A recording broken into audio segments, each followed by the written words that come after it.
Warm welcome, greetings, namaste, and a very good evening, good afternoon, and a great evening to all the global pious leaders who are watching us live on the Global Talk Show, none other than by Business Power Academy, Netherlands.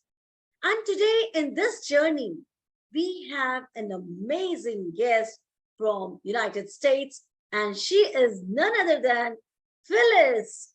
Welcome, Phyllis, to our show. It's a great pleasure hosting you.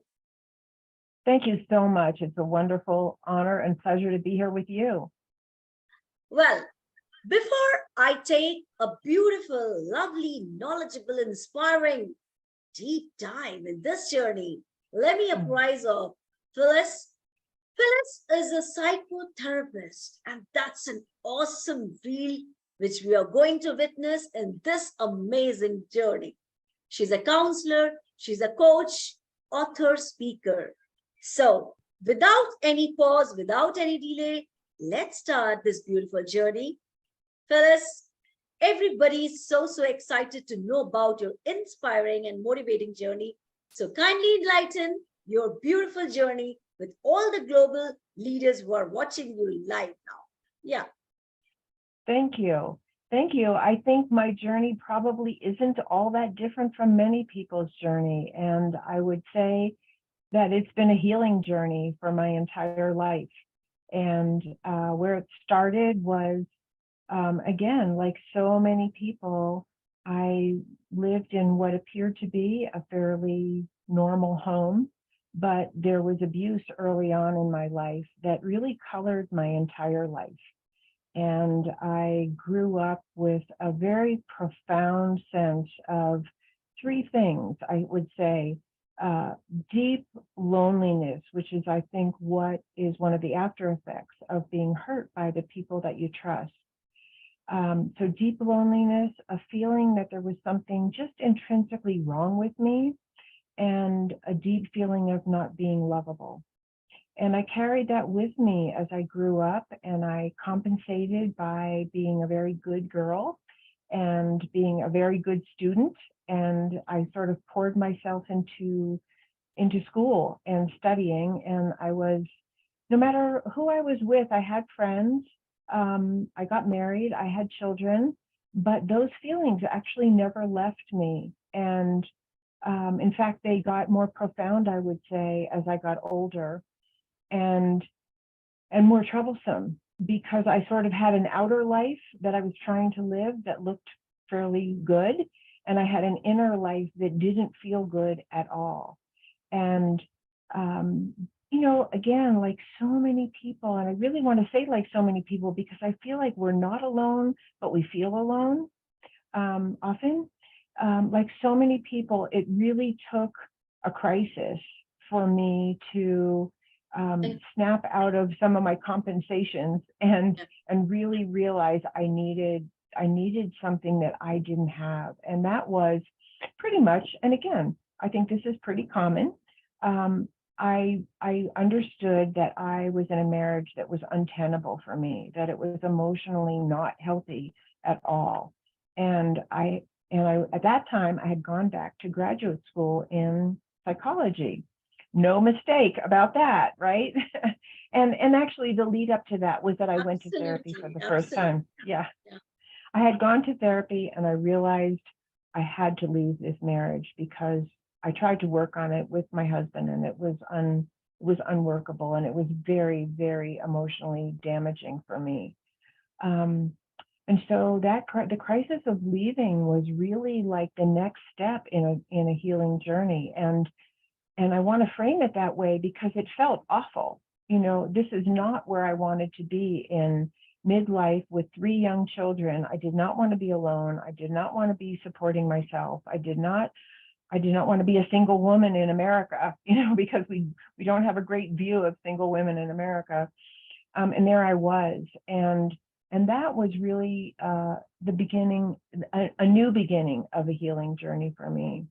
And I kept a journal, and I kept writing and writing. And really what I realized, and this is one of the things I want to share with other people, is I felt disconnected from everyone. Even though I had friends and family in my life, the inner feeling was disconnection.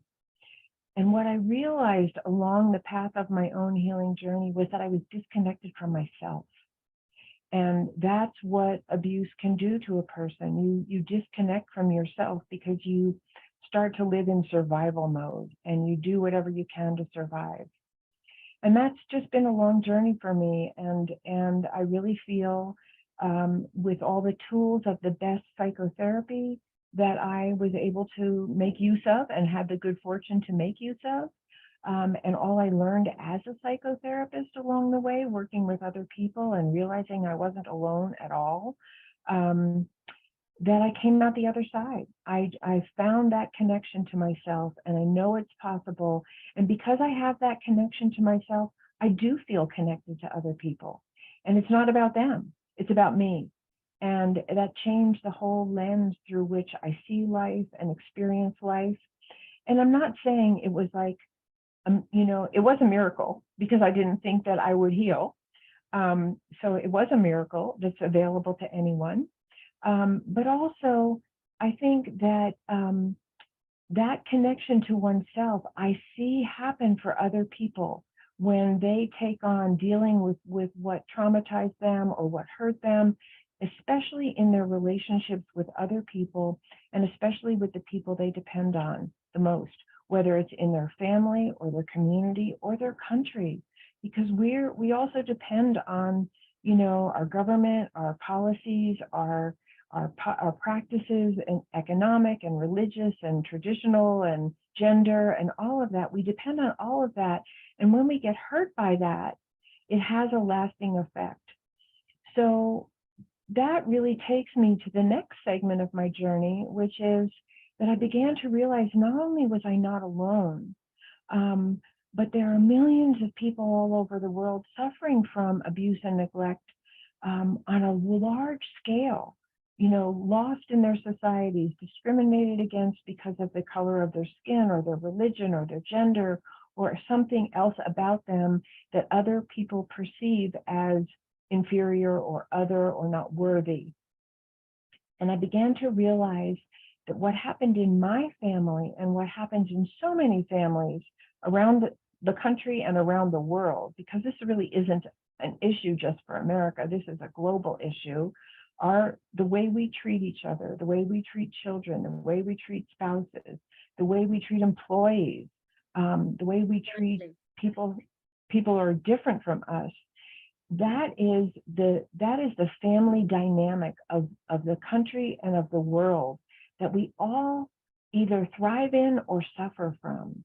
And I began to realize that what I understood from family dynamics could be applied to a country, a community, a business organization, or the global population of the human race.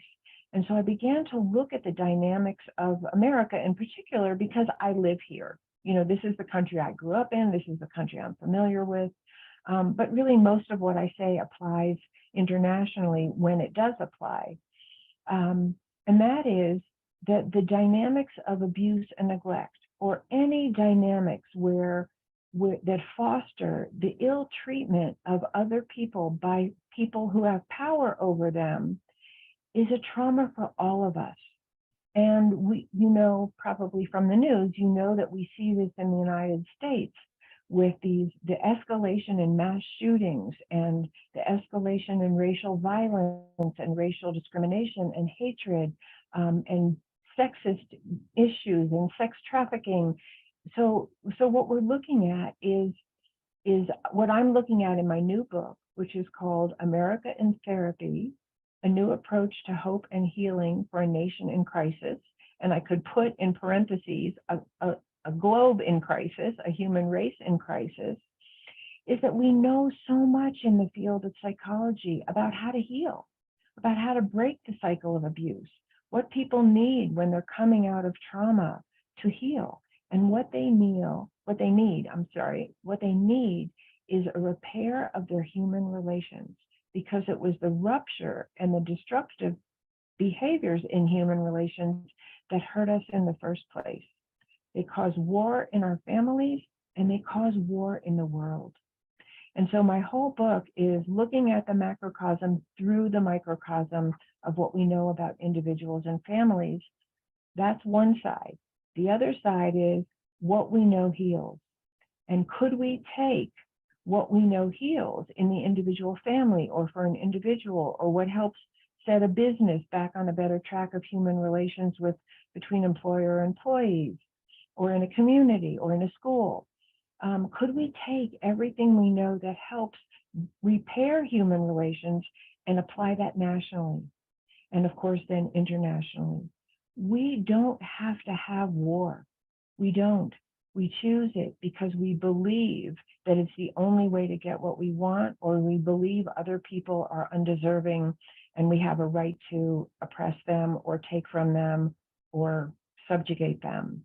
And these are beliefs that we don't tolerate in our own homes. We don't tolerate this in our own homes. When a parent abuses a child because they have power over them and they have some negative judgment of that child, we say it's wrong. So can we apply that to our national policies and dynamics and say there's a better way? We know there's a better way for parents. How can we make there be that same better way for any organization or leaders in power? And I don't think this is a pipe dream. I think we don't realize it's possible. And I think that there are also many people who are not willing to give up the power that they have. So my book is designed to inform, like, we can do this. It can be done. It is being done. So that's a long answer to your short question. I'm sorry. But this is really awesome, Phyllis. You told about your life journey, emotional trauma. And I do agree that if you are having emotional turbulence, it's very difficult to move on in life. But how much pain you bore in your life, that pain has given you a lot of strength to move forward and understand everybody's pains, how they are going through, how they're passing through those pains. And I think the best part is, because of these pains, you realized the others' pains. And now today, you are a psychotherapist and you are treating people and getting relief, come out of their pain and having a blissful life, rendering them, making everybody's life great, and you can say imparting a best life to everyone. So I must say, Phyllis, you are doing a great job. Your pains had made you a very strong, super power woman. I must say, this word is really, really great for you, because you are doing great work. And hats off to you for your courage, for your vigor, which you had in your heart, and you moved on in life with a lot of enthusiasm. And today you have touched millions of lives today on this global talk show, and you're inspiring everyone in this journey. Well, awesome one. Yeah. Thank you. And I really want to emphasize something that you just said, because I think that's part of the message. We can turn our pain into our power, into appropriate power. And I have never seen anyone, including myself, who's healed from great hurt.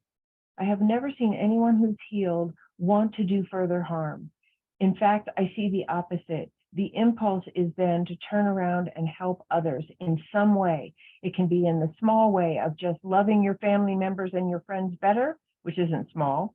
Or it could be that you have some global organization that you want to contribute through.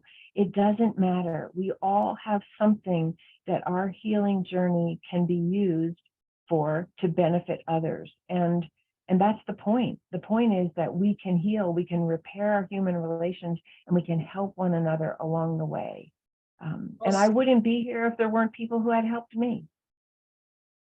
Very true, Phyllis. And the most important thing, what I liked in your journey, that you kept on moving. You never stopped and you never bent down. Most of the women I have seen in your cases, they would have broken up or they would have given up, because it's not easy to move in such abusive relationship. But you moved on, you made your pain as your strength. And that's the beauty of your journey. Because of your pain, you became a psychotherapist. You became a psychotherapist. And you started counseling people started thinking about their life, how much pains they are going through it. So let's take out from those pains. And this is so, so inspiring, Phyllis. I really congratulate you. I really inspired from your journey. And this is really amazing. So Thank you. I would love to ask one more thing, like when we are moving into this beautiful journey of inspiration, motivational, you are a psychotherapist. So how do you deal your patients? What is your therapy? And what does it include so that my global audience can connect with you and they can leverage the power of psychotherapists in their life too? Yeah, So you're asking me what does psychotherapy do? exactly. Yeah, And how do you just yeah. work on your patients? Yeah. Yeah, I mean, I think in some ways there's some very important elements to psychotherapy. Some of them are the techniques we use, like inner child work and going back into the originating traumas. I think that's very important to go back, help people, guide people, be with them while they go back and really research and go into what hurt them in the first place, not for the purpose of staying there, but for the purpose of, and I kind of alluded to this earlier, for the purpose of retrieving their essential self, the self that was there before anything hurtful happened, whether it was overt abuse or neglect or emotional violence or social, and cultural and political abuse that happens, that there's an essential self within each person. And so one of the gifts of a good psychotherapist, and I learned this from being a client, is that we see that essential self in our clients, even when they can't see it themselves. We hold that it's there. We speak to that. Whatever method of psychotherapy we're using, we see that essential self and we're rooting for that for them to heal. Like to have somebody in your corner, like you can do this. You've already survived what you've survived and you're here and you have incredible strength, just as you were presencing. We have incredible strengths. Human beings are amazingly resilient. We come back, we're still here. We just need help to find that essential self and give it freedom, the freedom to express itself and be itself in the world. So that's one of the great gifts of psychotherapy. It's not a technique. It's actually something that we hold emotionally around our clients, just like a good parent holds around their child. I see you, I love you, even if you're acting out or you're depressed or you're whatever, I see your beauty and I'm calling that forward. And another, and there's a list of things that we do in psychotherapy that I can also enumerate for you. But I want to say one other real essential that's part of the therapeutic relationship, because part of what the goal of my book is to say you don't have to be a therapist to help another person. We can all look at somebody with that kind of love and acceptance and honoring of their essence and who they are. We can all do that. We can do that with the man next door. We can do that with the person in front of us in line. We can do that with somebody who's aggravated on the phone. We can all do it. And so one of the goals of my book is to take the best of psychotherapy out of the office and into the world. We can do this for each other. The other thing that's really strong that I learned as a therapist, I didn't learn some of these things in graduate school, even though I learned great things in graduate school, is that what really helps heal relationship is that we know ourselves as equal. Just because I'm the therapist, I'm not better than you. I'm not wiser than you. I have a certain training like a doctor does, and you come to me for that training, but I'm not essentially a better person or more worthy than you. And so I hold that sense that we're equals. We're all on a journey. Your journey may look different than mine, but we're all on the same healing journey to recover our most essential selves and be the contribution to ourselves, our families, and our society that we were born to be, which I believe that we were born to be. And so it's a power issue. The issue is, when someone goes to a doctor, they give the doctor the power to help heal them. They listen to what the doctor says. They try to do whatever the treatment is. It's the same with a psychotherapist or a car mechanic or a computer tech. We give our power in a certain way to another person, but only for a limited time and only for a specific reason. And what I would say about psychotherapy is you don't really give your power to the therapist. The therapist holds it for you. I don't know how else to say it. Like, people often come to therapy feeling like they have no power to affect in their life what they want to see happen. And so they give the sort of their power to the therapist to help heal them. But the therapist knows that the power is within them. And the healing that a good therapist offers is that you find your own power and then you're ready to leave therapy. You don't need me or anyone forever because you've taken your power back, not really from me or from a therapist, but from those who might have tried to take it from you in your life. And when we look at a country or a community or a business through that lens, it would be a psychological revolution in the way we treat each other. And I can't go into that in detail, but I do go into that in my book, that the whole power differential that is implicit in the therapeutic relationship is actually what I'm looking to see start to be implemented on larger levels of the family of a community, a business, and a country and the world.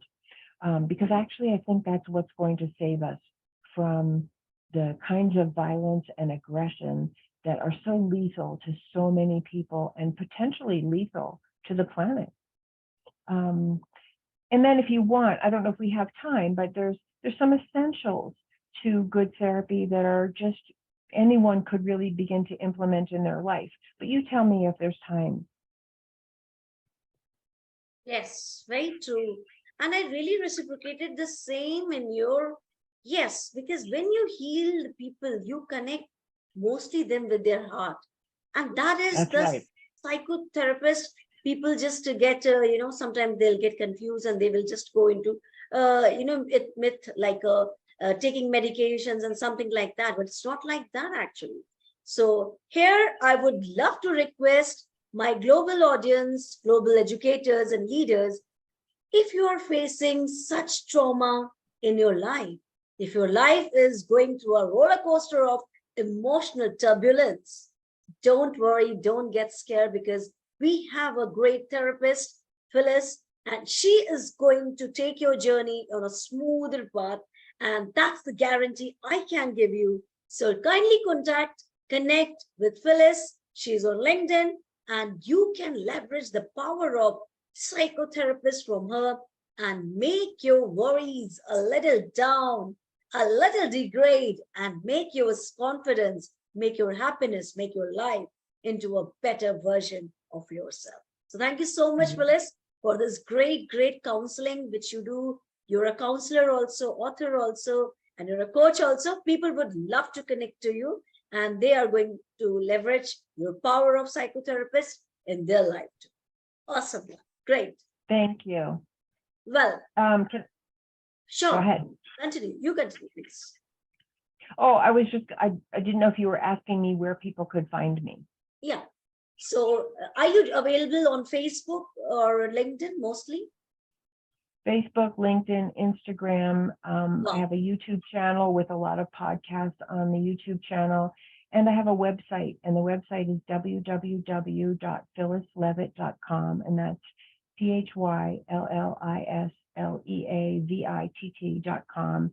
And there's a contact me part of the page. You can contact me. You can sign up to know when my book will be released. And I would love to hear from anyone with any question at all. So thank you. People are going to connect with you, Phyllis. There is no doubt in that because they are going to make them the best version in their life, and they are going to move on in their life if they are facing such challenges, such trauma, which they are making it dull and deaf in their life. They cannot hear the happiness sound because of those emotional turbulence. So let's move forward. Let's face the beautiful life. Let's face challenges and see the beautiful face of our life too. Great fun. Well, thank you. Moving to this beautiful journey of Global Talk Show with Phyllis. Phyllis, everybody would love to know what is your mission and vision in your life What are your plans? What are your future plans? So let's know that too. Yeah, and some of that I've already said. Really, my present vision is really with the book that I've just written, America in Therapy, which is really to bring everything that I've learned as a psychotherapist to the national conversation, to larger conversations for healing, for repairing our human relations, instead of focusing on who's right and who's wrong, and arguing and fighting. Like, we know how to begin to repair human relations, and that's what we need in the world, and that's what we need in our own lives. I don't know anyone who profits in their personal life or benefits from conflict and aggression and violence. We all want peace. We all want love. We all want to feel like we have value to other people. We all want to feel like we belong. This is the best food for human beings. And so my goal through writing my book is to try to bring the conversation for that into national awareness and national policy, like that our national policies are based on helping one another rather than targeting who we think is bad, and then going after them, which is a lot of what happens. And part of it's human nature, and part of it we don't have to continue, because it's detrimental to all of us. So that's my mission. My mission is to bring psychotherapy out of the office into the world and have a referendum for healing, like I had in my own life. Awesome. Great fun. Well, this is really great, Phyllis. And of course, once again, I would love to thank you for your great time, for your great enlightening journey, which you have shared on the page of Global Talk Show. I'm really, really grateful to you. And I hope people who had watched this show or who are going to watch this video later on, they are going to get a lot of wisdom of nuggets, and they are going to make their life wonderful, happy, and successful. So thank you so much once again for coming to our show. And thank you for what you're doing. Beautiful mission that you have, and such a contribution to so many people. Thank you. Thank you so much. And thank you so much, my global audience, for watching, for always inspiring, loving, caring. Keep doing that. Stay happy, hale and hearty. Bye-bye for now.